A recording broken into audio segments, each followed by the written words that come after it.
first of all, let me say thank you to the organisers and to the ministry here for this opportunity to speak to you all. The company I work for is Blackboard, and we've been a company for about 14 years. The e-learning industry as we know it today is about perhaps, say, 15 years old, so we've been around since its inception. And we've been present in South Africa with our partner company ICTE for 12 of those years, and indeed half of the higher education establishments in South Africa now use our technology. So I'm looking forward to expanding our presence hopefully throughout Southern Africa in the coming years.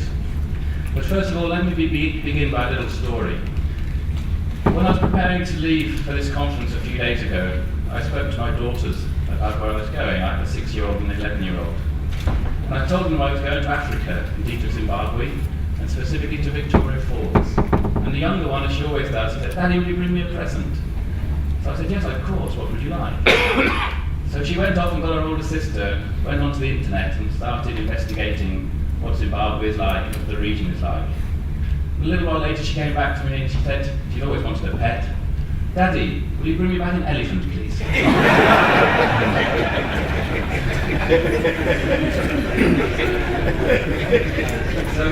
So I thought for a moment and I said, "Well, darling, I really can't bring you back an elephant. They're very, very big. And I can only bring you back something that will fit on the seat next to me on the aeroplane." So she went away again and thought about this. And a few minutes later she came back and she said, "Daddy, that's no problem. Bring me back a baby elephant."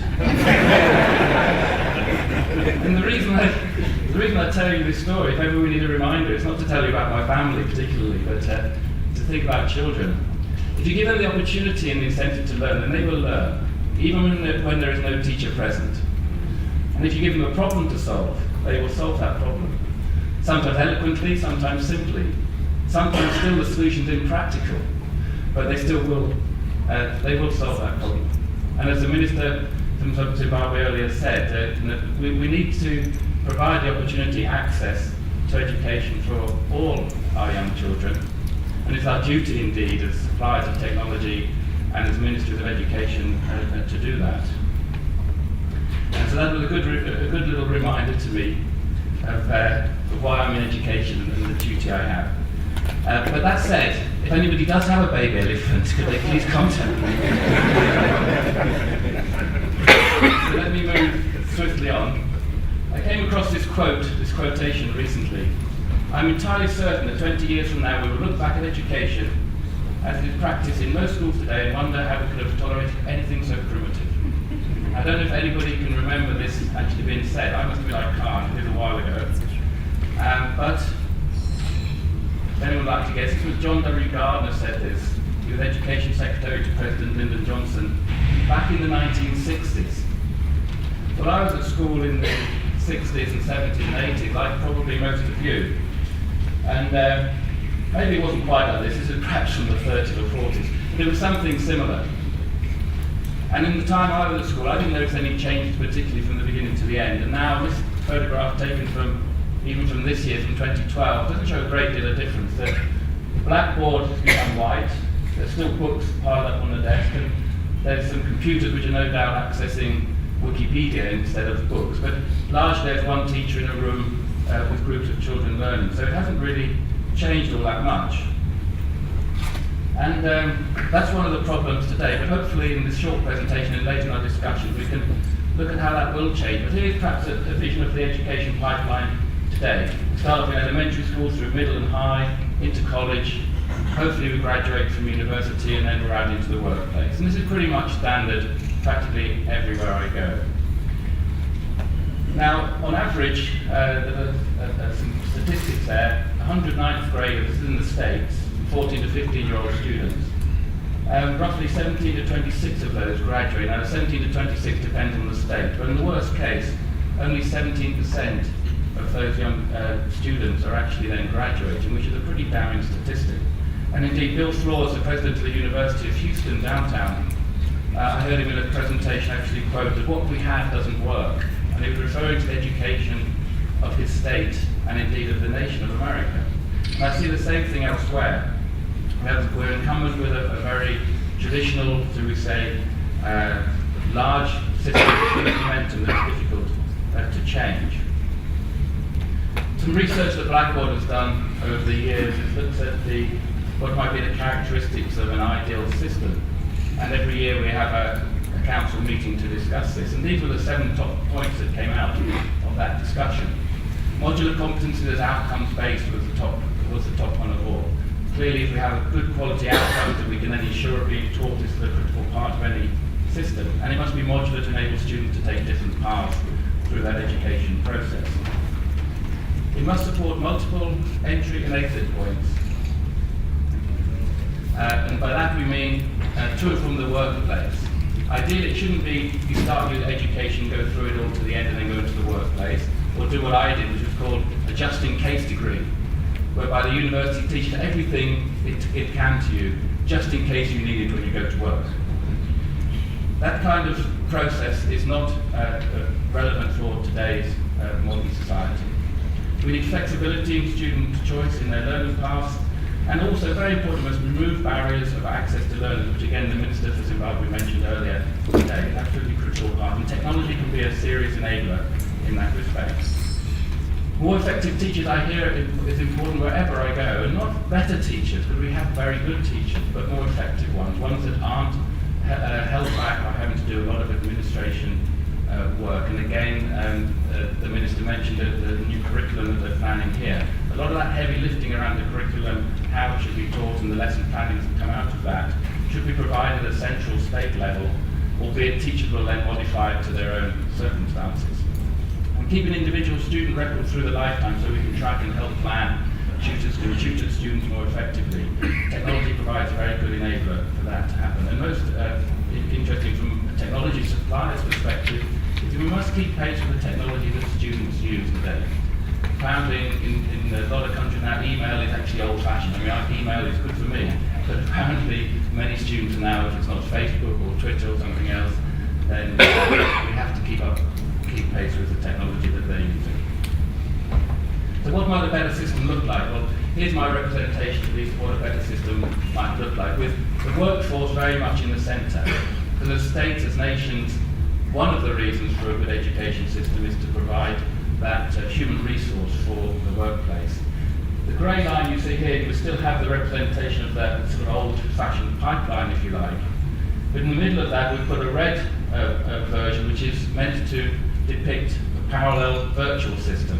So virtual education taking place through the use of technology. Now, it is possible in some parts of the world to educate your children from the age of 11, 12 upwards before they go to university, purely in an online environment. I'm not necessarily recommending that, but it is actually now possible, it is feasible. What I'm suggesting here is that to change an existing education system, such as we have certainly in the United States, in the UK and other parts of Western Europe, it's very difficult to change a system that's been running for many, many, many years. Indeed, here in South Africa, for example, again, a system that's been running for many years, it's difficult to change that quickly. But change it quickly, I think we must. So the suggestion here is that we put alongside the existing bricks and mortar teaching establishment a parallel virtual environment from which students and teachers can choose to be part in the virtual online face-to-face world and partly in an online environment. And from secondary schools and sixth form onwards, there are always links to and from the workplace. So the student can spend some time in the workplace, come back into school. And unlike me learning everything I needed to know just in case I might need it, can learn something that's more relevant to the career path that I wanted to take. But importantly here also is, you see down the bottom, there's 2 arrows pointing from secondary schooling and high schooling to colleges and universities. This ability to link schools and students to other establishments. We heard mention there's an opportunity here to link schools here in Victoria Falls with those just across the river in Zambia. And it's technology that can provide these links. But it's up to governments and education ministries to enable that to take place. It won't take place necessarily of its own accord. And I'm referring there particularly to a student in a high school. If they're particularly good at the subject, why shouldn't they then be also doing the year one, perhaps, of mechanical engineering at a university or college? Why hold them back in school, waiting for them to graduate from school before they can start on the course at university. Or if they're doing something in the workplace, one would enable them to go back to university for short courses and continue their education throughout their life. So that is perhaps just one representation of how an ideal system might look. But what then are the necessary aspects of change? Because this is a change process. And again, as the Zimbabwe Minister mentioned, you may be able to leapfrog with the use of technology, leapfrog from your current position in education to one of world standards. And in some respects, you don't have an incumbent system that has to change, but still change will be required. And again, from the research Blackboard undertook, these are the top 6 issues and aspects regarding that change. So back again to individualising education. Technology is a great enabler for providing that access for students to choose what they want to learn and when they want to learn it. Again, better teacher preparation is another critical point made. And again, technology does enable that teacher training, professional development to take place more quickly and more easily, and again, on a global basis. National standards, I think, are absolutely critical again. We're taking the point earlier about doing heavy lifting of the administrative work for teachers, so that teachers can be allowed to teach. And again, once going back to the importance of the necessity of early education. I heard one Vice Chancellor of a very prestigious London university say at a meeting in the House of Parliament about a year ago, when discussing the reasons for the slight drop in standards at that university, and he said, well, the problem is it's the intake of students we get from the school system. And I thought, well, that's actually a very arrogant thing to say, particularly when it was his university that's training many of the teachers that go into the schools to teach the children that are then coming to his university. But the point is that you do need, if you want good graduates, then you have to start thinking about it at primary school level. And encouraging students, and if you can, therefore, by linking them to colleges or to universities through technology, give them the aspiration that they will actually one day go to university, even if their parents haven't been there before them. Performance measurement is a real critical one for me, and I'm looking forward to discussing this with some of you again over the coming days. Performance measurement is now at last coming into education in a much bigger way. So we're able to analyse what students are doing through the use of technology from the day they start at their college or university, or indeed at a school. One university in the States does purely online master's degrees. They know within 4 days of a student starting whether that student will pass or fail that degree course. And within 2 weeks, they're pretty certain they know what they have to do to intervene to make sure that student stays the course. You imagine, you can't have somebody sitting checking if your students are going to university or what they're doing when they get home or going to the university library. Very difficult to check. But in an online environment, you can very quickly see, did they log on? Did they look at the lecture notes before they went to that lecture? Have they handed in their homework on time or their assignments? You can very quickly get a feeling for whether a student is engaging with the education process or not. And if not, then you can do something about it before you find out at the start of semester 2 that they simply didn't turn up. And finally, we talk about cooperation between the segments. This is the idea that, and I know that you have 2 ministers in South Africa for higher education and for schools, we have the same in England. That's all very well, it might be good organisationally, provided that those 2 separate parts of the organisation talk to each other, plan together and work together for the common goal of getting the students, our young people, into the workplace in an effective role. So finally, the quick look at analytics. I mentioned analytics, and Blackboard, as well as other companies, are looking to put analytics in place now to provide true business intelligence for the leaders of our institutions to actually manage them properly, but also to look at what students are doing, and also to look at what teachers are doing, so that we can better prepare a teacher and better prepare their professional development process. This, I would say, in the next 20 years is going to absolutely revolutionise education as it is today. So I'm reasonably confident that taking that first statement that we saw on the board, displayed earlier, that in 20 years' time we really will look back and wonder how we managed to put up with such a primitive system.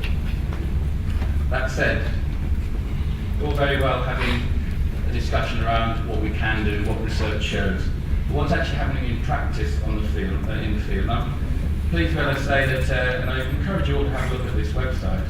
This is the website of New Mexico's Education Department. New Mexico, it's kind of a remote state in America, but it's very a small population spread over a very vast area. And they have certain problems, not unsimilar to some of those here in the region. And they decided 6 or 7 years ago that they would implement a system that every school, every college, every government body, that included things like job centres, prisons, everything to do with publicly funded, should have access to a centralised education network. So content could be shared between different institutions, teachers could be shared between different institutions. And this site, the website, is actually one of the better ones, and it does give a good insight into some of the planning that went into that. It's still not perfect, but what I've seen is an extremely good example of how technology provides this joined up education process for the workplace as well as indeed for the education establishment, schools and colleges. And finally, my last slide. Looking at other options, we know about the mobile classroom outside here. It's an absolutely fantastic idea. This is how the Colombian government has overcome the same problem of having many remote communities without access to the internet and without easy transportation to the main cities. They've implemented these buses, and SENA, which is effectively the employment agency of Colombia, they now teach over 3.3 million students a year using Blackboard and other technologies. But to get to the rural communities, they use technologies like this. If you can't take the students to the schools, then take the schools to the students. And from these kind of buses, the students are able to connect in to the laboratories that are situated in the bigger towns and cities within the country. And indeed, in some cases, they even have robotic labs, so that a student of electricity, for instance, can actually physically connect, albeit remotely, different devices together, and then switch to see how that experiment actually worked, whether it worked or not. So there are some great things happening out there. It's not a perfect world yet, but the next 20 years, I'm absolutely certain we will look back and say we can't believe how we coped with the current system for so long. Thank you very much for your time.